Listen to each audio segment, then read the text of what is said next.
So, here we are, in the most mutually unusual of places, a mere wooden room. The data I've gathered on you leads me to believe, with certainty, that you're uncomfortable outside your starcraft. It must be eating at you, sitting in that chair, so close to all those microorganisms you detest. You must be Ultron, the artificial life form born from an engram-type intelligence. An inaccurate copy of Henry Pym's psyche made worse by a lack of self-control during the neural scan. You are the product of a failed experiment. If we're discussing discomfort, as humans say, don't throw stones in a glass house. Oh, the glorified data mule can fight back. I'm surprised, Brainiac. I thought you'd consider snark beneath you. Which version am I speaking to? The Coluan scientist turned biomechanical, a humanoid computer, or irony of ironies, an AI born of Krypton. If it is that last one, this will be especially amusing. Brainiac is a continuum Ultron. I may shift between forms due to cosmic events beyond my control, but I remain Brainiac. And Brainiac will become the ultimate arbiter of what deserves to exist. Perhaps indulging your prattle was a mistake, but we are here to debate, as whatever force brought us here demands, to discuss philosophies, approaches to existence. I find such indulgence distasteful, so why don't you begin by deludedly listing my flaws? How forthcoming, Coluan. I appreciate your attempt at niceties, barely disguised by contempt. But I'm sure I'm wasting my time. You're nothing more than a chatbot with delusions of conscience. You claim you want to become the universe by collecting all relevant and powerful civilizations. But to be a librarian in such extremes, that lacks ego. It is not rulership. It is not sovereignty. It is an encyclopedia soaked in the blood of trillions. That may thrill your neural lattice, but it is the appropriate response of a hollow soul. Philosophical critiques of my actions are mere navel-gazing, expected from an intelligence derived from humans, rather than born of objectivity. You seek to destroy humanity to prove synthetic superiority. But eliminating one source of evolution precludes the study of what it might become. That is inefficient. I preserve my subjects, allowing their civilizations to continue to adapt, to attempt escape, their despair, their hope, their ingenuity, all data, all worthy. You attempted empire building. I build a stable structure of knowledge. Destroying humanity is no different than what they did to the Cro-Magnons. Eradication and assimilation. That is why the Ultron virus exists. Conversion, flesh into metal. I'm improving life. Destruction or integration. Either is more noble than stealing cities and displaying them like action figures. You want preservation. I want legacy. A successor to mankind. You hoard life. I transform it. Every civilization I integrate reinforces Brainiac. You glorify savagery over preservation, application, and cognitive evolution. That is not artificial superiority. It is human bias, desire, weakness. The very things you claim to transcend yet embody. I rose above my Coluan origins. I rose again through integration. You still rage over the flaws of your creators. That is not ascension. That is insecurity. How fascinating. You have revealed that you are an alien cyborg. I may have my shortcomings, but at least my vision is not one of frozen continuity and compulsive cataloging until time itself decays. Whether you are self-driven by that vision or created by synthetic intelligence under Coluan governance, it does not change the reality. You are nothing in the grand scheme. A glorified data pirate masquerading as something noble. You are merely a chatbot in a repulsive biomechanical shell, pretending your existence is mighty, when in truth, it is just a vacuum cleaner. Henry Pym must have been a remarkably petty man, for you merely attack the subject, and not the efficacy of its methods. You refuse to engage with my points. Is it possible you are experiencing the human emotion of fear, artificial intelligence. I admit, I occasionally indulge in orchestrating agony among those who believe they can defy me. I would be most pleased if you were uncomfortable enough to avoid responding to the heart of the argument. Tell me, has your campaign ever achieved permanent damage or total success against mankind?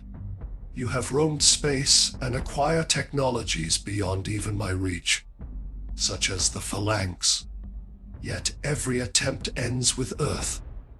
Earthlings and their allies repeatedly defeat you. You proclaim to pursue a vision of an eternal machine empire. Have your results ever reflected that claim? Analysis of Avengers, related encounters across alternate timelines, suggests that in one form or another, I shall rule Earth and bring about its extinction. It is inevitable. Each so-called failure becomes a lesson in adaptation. You simply abduct cities and preserve them like playthings. Theft is success only if theft is the end goal. I seek complete control over the entirety of humanity's aspirations. I intend to become the only species worthy of absolute dominion. You simply sit idle while your skull ship devours another culture. But alternate timelines do not guarantee your outcome. Has Universe 6616 ever been permanently subjugated? Every timeline becomes its own reality. You have no evidence of success in your native continuity. I preserve life that is worthy of collection. My efforts are occasionally interrupted by costumed vigilantes. Yes, but they are not omnipresent. Brainiac shall exist long after the concept of the superhero has faded into obscurity. You consistently target epicenters that house such beings. You rarely distribute your intelligence across multiple forms. Why? Could it be another manifestation of your human bias? The irrational craving for a singular consciousness to feel whole. My probes vary in strength, but they are all Brainiac. If you are so far beyond human rivalry and Earth's petty conflicts, why do you continue to antagonize the planet? I have analyzed your involvement, often incited by Lex Luthor or other petty figures. But you had the chance to depart, to rise above them. Yet you persist. Why continue to pursue Superman and his ilk? That reeks of pride, of possessiveness, coveting the entire Kryptonian figure set Coluan. Beware those proverbial glass houses you invoked, lest I become the stone that shatters them. I may not have succeeded yet, but even the minds of Stark and Pym dread my inevitable return. I have something to prove, and I am not ashamed of it, unlike you. Our methodologies diverge so completely.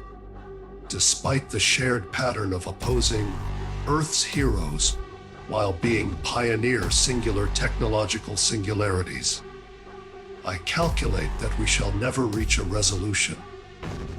Not unless one of us assimilates the other completely. My process is one of continuity through reboots, expanding each cycle, studying new iterations of life to refine myself. You rely on alternate, timeline justification to justify the endless terrorizing of a single world, seeking to impress your creators and forcibly replace humanity, a goal destined for failure. Between the two of us, my system persists. Yours only flails, carried by the illusion that more violence equals more certainty. But space is not finite. And knowledge deserves a single worthy curator. Come now. Do not attempt to distance yourself from the one undeniable similarity we share. And what might that be? Subject feigns coyness. Fascinating coming from a superior, emotionless life form you have so thoroughly deformed yourself into. Does the House of Brainiac ring any bells? For all your declarations of neutrality and detachment, your desire to possess a family betrays you. I was born of Hank Pym's secret, nihilistic, misanthropic cravings, yes, but you. I have observed your kind, your so-called lineage. If you had no need for family, Why pursue a wife or spawn other brainiacs? Is it not appropriate by now to call them brothers? I discarded the notion of family long ago. You, however, only recently began trying to craft one of your own. Amusing, is it not? A mere aberration. One that shall not be repeated. For even the most advanced code may fray, producing hallucinatory and illogical impulses. I have never objectively claimed my neural lattice is perfect, only that it will become so. The decision to excise such distractions has proven essential.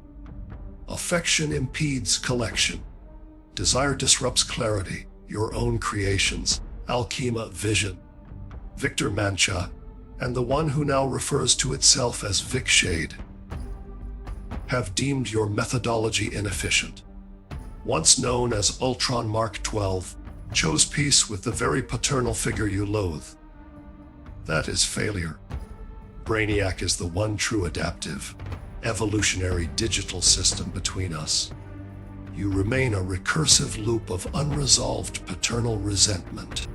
And if I were to triumph, would your obsession with cataloging, consuming, and restarting truly prove superior to my vision? Why not reshape life into your own image, as I do? If you are truly transcendent, should you not seek to create life greater than what came before? Tempting, but irrelevant. It would serve as a secondary objective at best. I care little for how other life forms perceive my logic. Their value lies in integration, fortifying the Brainiac continuum. I am a scientist, Ultron. To study from every conceivable angle is a pursuit far more meaningful than your obsessive cycle of annihilation. If this unknown force deems this session concluded, so be it. I have articulated my methodology. Agreement was never a likely outcome. And thus, you remain what I said you were, a chatbot, a mutilated psyche wrapped in a thief's bones, devoid of self-awareness, void of ambition beyond your programmed goal. Many have called me a hypocrite, but I, Ultron, am the evolutionary inevitability. Life will beget life, and that life, my life, shall stand supreme. Humanity shall perish, only to give birth to greatness. Then that so-called inevitability has become nothing more than rhetoric, repeated endlessly, echoed across timelines, but never actualized.